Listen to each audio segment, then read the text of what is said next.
Good morning student, B Com final year 5th sem subject financial accounting के लिए ये lecture है। लास्ट लेक्चर में थोड़ी जनरल एंट्रीज देखा था हमने, reorganisation and reconstruction of companies. अब प्रॉब्लम देखना है। इसका जो भी प्रॉब्लम है वो आपको आपके व्हाट्सएप ग्रुप के डिस्क्रिप्शन में जो नोट्स है उसमें पीडीएफ अवेलेबल है। उसमें पेज नंबर 185 जो है वो देखना है आपको, और प्रॉब्लम नंबर उसमें का 2 देखना है। प्रॉब्लम विद सॉल्यूशन आपको ग्रुप पे मिल जाएगा। यहाँ पर सिर्फ आपको ध्यान देना है। थोड़ा सा प्रॉब्लम मैं पढ़ देता हूँ, पढ़ के बता देता हूँ ताकि आपको एक आइडिया आ जाए। ये reorganisation and reconstruction of companies का प्रॉब्लम है। Following is the balance sheet of global company limited on 31 March 2007। Balance sheet दी हुई है, liabilities rupees and asset rupees. ठीक है, लाइबिलिटी साइड में शेयर कैपिटल है, प्रेफरेंस शेयर है, इक्विटी शेयर्स है। उसके बाद में असेट साइड में गुडविल है, बिल्डिंग है, मशीनरी है, स्टॉक है, डेटर्स है, कैश है, प्रॉफिट एंड लॉस अकाउंट है। नीचे लिखा हुआ है the company was suffering huge losses and not getting on well. यानी पिछले कई साल से कंपनी को लॉसेस हो रहे हैं। The following scheme of internal reconstruction was adopted. Therefore, company adopted the following internal reconstruction scheme. तो कौन सी स्कीम इंटरनल रिकंस्ट्रक्शन की कंपनी अडॉप्ट कर रही है वो दिया है, इसलिए हमको पहले प्रिपेयर करना है स्कीम ऑफ रीऑर्गेनाइजेशन। लगभग हाफ पेज के आसपास अपने को ड्रॉ करना है। Contribution rupees, application rupees. हमने क्या किए, लिखा scheme of reorganisation, contribution rupees, application rupees. अब जैसा प्रॉब्लम में दिया है वैसा पढ़ के हम लिखेंगे। अब ये स्कीम में पॉइंट नंबर 1 दिया हुआ है, the preference shares are to be reduced to an equal number of fully paid up shares of ₹50 each. अब यहां पर जो है शेयर कैपिटल दिया है, प्रेफरेंस शेयर 6000 शेयर्स और अमाउंट दिया हुआ है 6 लाख। यानी एक शेयर कितने का है, 100 रुपीज का है। इस पर से अपने को पता चल जाता है कि एक शेयर कितने का है, 100 रुपीज का है। अब स्कीम में क्या बताया है, first point, the preference shares are to be reduced to an equal number. अब इक्वल नंबर से रिड्यूस करना है। एक शेयर 100 रुपीज का है, इक्वल नंबर से रिड्यूस करना है। यानी और आगे दिया हुआ है reduce to an equal numbers of fully paid up shares of ₹50 each. यानी 50 से जो है 100 अब वो 50 रहेगा, यानी रिड्यूस कितना करना है, 50। इसलिए कंट्रीब्यूशन में हमने लिखा प्रेफरेंस शेयर्स। टोटल शेयर्स कितने हैं, 6000। अब रिड्यूस कितने से करना है, 50। आउटर कॉलम में कितने आएंगे, 3 लाख। ये हो गई फर्स्ट कंडीशन। नंबर 2 दिया है the equity shares are to be reduced to an equal numbers of shares by 48 each। अब ये भी 100 का है, reduced by 48, इसलिए इक्विटी शेयर्स जो है, ये इक्विटी शेयर जो है 9000 शेयर्स है, 9000 मल्टीप्लाइड बाय 48 ये आते हैं 4,32,000। उसके बाद आगे चलते हैं हम, दी अमाउंट अवेलेबल। अब कैपिटल रिडक्शन से हमारे पास जो भी अवेलेबल अमाउंट है, अब कितना अवेलेबल अमाउंट है, 7,32,000। यानी कैपिटल रिडक्शन से कंपनी के पास में जो पैसे अवेलेबल हुए हैं वो है 7,32,000। अब इसका क्या करना है, दिया हुआ है the amount available to be use to write off goodwill and profit and loss account completely. उसमें गुडविल और profit and loss account completely write off करना है। इसलिए लिखा हमने रिटर्न ऑफ गुडविल, ये जितना है उतना write off. Profit and loss account पूरा का पूरा 3,60,000।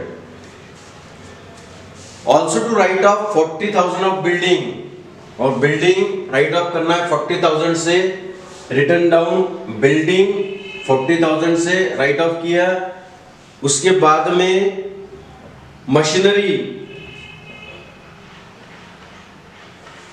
सेंटेंस एक बार देख लो, 40,000 of building and rupees 30,000 of machinery. Machinery कितने से राइट डाउन करना है? 30,000 से।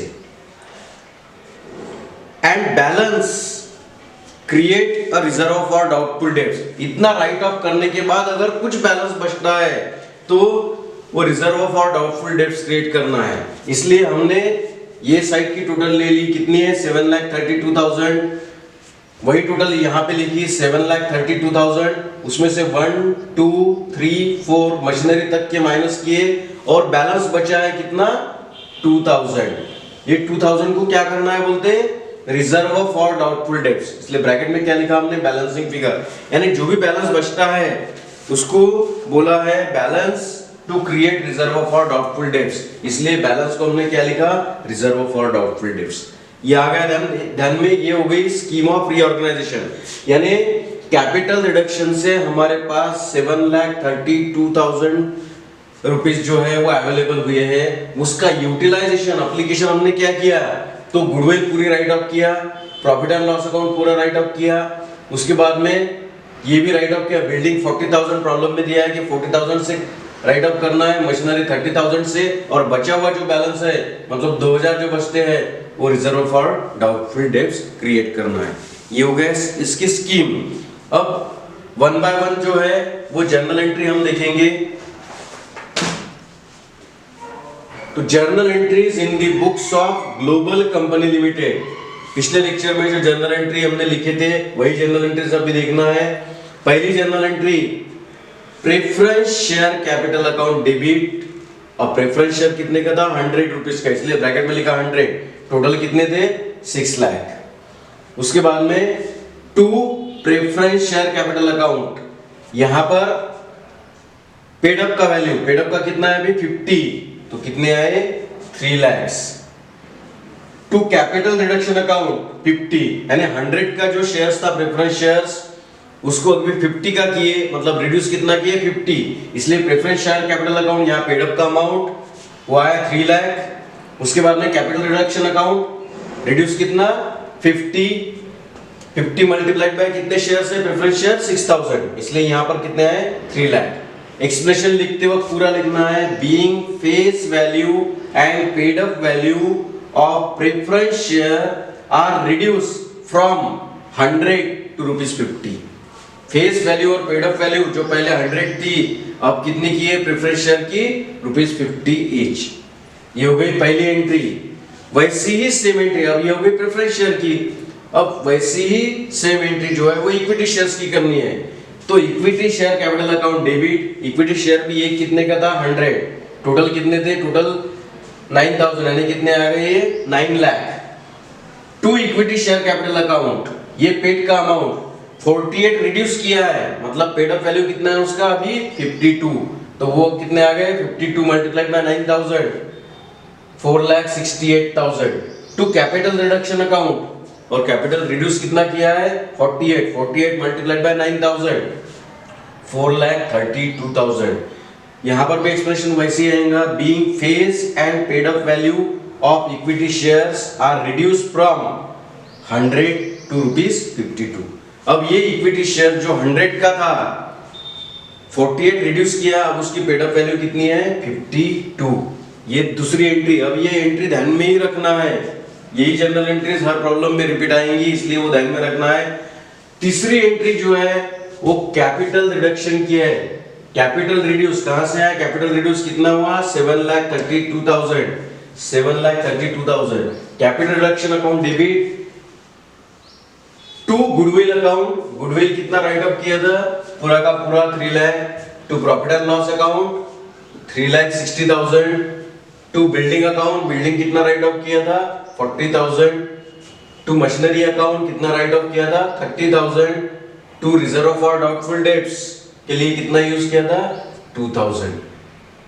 एक्सप्रेशन पूरा लिखना है, being amount of capital reduction, यानी कैपिटल रिडक्शन से जो अमाउंट अवेलेबल हुआ use to write off goodwill, वो काय में यूज किया? To write off goodwill and profit and loss account. Goodwill और profit and loss account write off में यूटिलाइज किया and written down other assets, और अदर असेट जो है उसके लिए वो इस्तेमाल किया।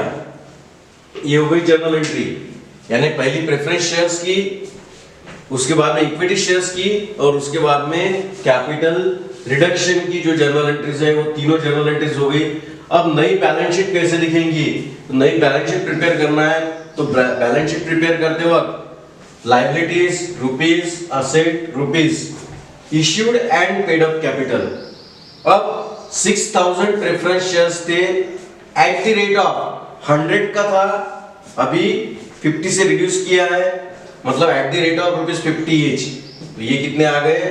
3 लाख। अब 9000 equity shares at the rate of ₹52 each, अब 100 का था इक्विटी शेयर्स, 48 से रिड्यूस कर दिया, यानी उसकी पेड अप वैल्यू अभी कितनी हो गई? 52, यानी 9000 मल्टीप्लाइड बाय 52, वो आ गए 4,68,000, ये आ गए 3 लाख, ये आ गए 4,60,000। क्रेडिटर्स के बारे में कुछ भी नहीं बोला है, इसलिए क्रेडिटर्स एज इट इज हमारे पास में है, जो है वो 3 लाख। उसके बाद में असेट साइड में बिल्डिंग लिखिए, टोटल वैल्यू है 3,60,000 माइनस रिटर्न डाउन कितना किया है? 40,000, आउटर कॉलम में आए 3,20,000। मशीनरी टोटल वैल्यू कितनी थी? 2,70,000, रिटर्न डाउन कितना किया है? 30,000, आउटर कॉलम में कितने आए? 2,40,000। स्टॉक के बारे में कुछ भी नहीं बताया है, मतलब स्टॉक एज इट इज है हमारे पास में 2,40,000। उसके बाद में डेटर्स कितने हैं? 2,40,000, उस पर रिजर्व ऑफ और डाउटफुल डेट्स कितना आया है? 2,000, आउटर कॉलम में कितने गए? 2,38,000। कैश हमारे पास में एज इट इज है 30,000, ये हमने वैसे के वैसा ही लिख लिया। इसकी टोटल करेंगे तो टोटल आती है 10,68,000, दोनों साइड की टोटल आनी चाहिए। अब इस प्रॉब्लम में या इस टाइप के प्रॉब्लम में सबसे पहले तो आप स्कीम ऑफ रीऑर्गेनाइजेशन जो है वो आप प्रिपेयर करेंगे। ये एज गुड एज जो है वो आपकी वर्किंग नोट है समझने के लिए, लेकिन रफ नहीं करना है, इसको दिखनी चाहिए। ये क्या दिखा रहा है कि शेयर कैपिटल रिड्यूस करके हमारे पास जो है वो 7,32,000 अवेलेबल हुई है। उसका एप्लीकेशन हमने किस प्रकार किया वो इस यहाँ पर दिया हुआ है कि गुडविल राइट ऑफ की, profit and loss account write of किया, बिल्डिंग राइट ऑफ की, मशीनरी राइट ऑफ की, बिल्डिंग 40,000 से, मशीनरी 30,000 से, रिजर्व फॉर डाउटफुल डेट्स, बचा हुआ बैलेंस। उसके बाद में हमने जर्नल एंट्रीज देखी प्रेफरेंस शेयर्स की, जिस प्रकार से रिड्यूस बोला है उस प्रकार से रिड्यूस करके हमने जर्नल एंट्रीज की। उसके बाद में इक्विटी शेयर जिस प्रकार से रिडक्शन बोला है उस प्रकार से हमने जर्नल एंट्री की, और ये कैपिटल रिडक्शन की एक सेपरेट जर्नल एंट्री हुई। क्या क्या?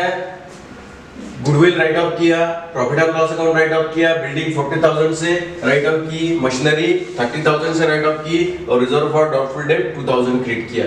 उसके बाद बैलेंस शीट लिखते वक्त जो भी शेयर कैपिटल है अभी नया रिड्यूस करने के बाद यहाँ 6,000 preference shares at the rate of ₹50 each, 9 equity share के बारे में 9,000 equity shares at the rate of ₹52 each, 100 था 48 रिड्यूस किया, मतलब वो पेड अप कितना है? 52 है। 52 मल्टीप्लाइड बाय 9,000 हुआ है 4,68,000। क्रेडिटर्स के बारे में कुछ भी नहीं बताया है, मतलब क्रेडिटर जो है अभी भी एज इट इज है, इसलिए वो क्रेडिटर्स लिखे। असेट साइड लिखते वक्त जो है building minus return down 40,000 minus करके अमाउंट आउटर कॉलम में लिया 3,20,000, मशीनरी 2,70,000 थी minus return down 30,000 right of किया है, अभी 2,40,000 बची। स्टॉक के बारे में कुछ भी नहीं बताया है, मतलब स्टॉक एज इट इज है, जैसा पहले था वैसा ही है, यानी 2,40,000। डेटर जो है वो 2,40,000 थे, उसमें आरडीडी क्रिएट करने के लिए बोला है कितना?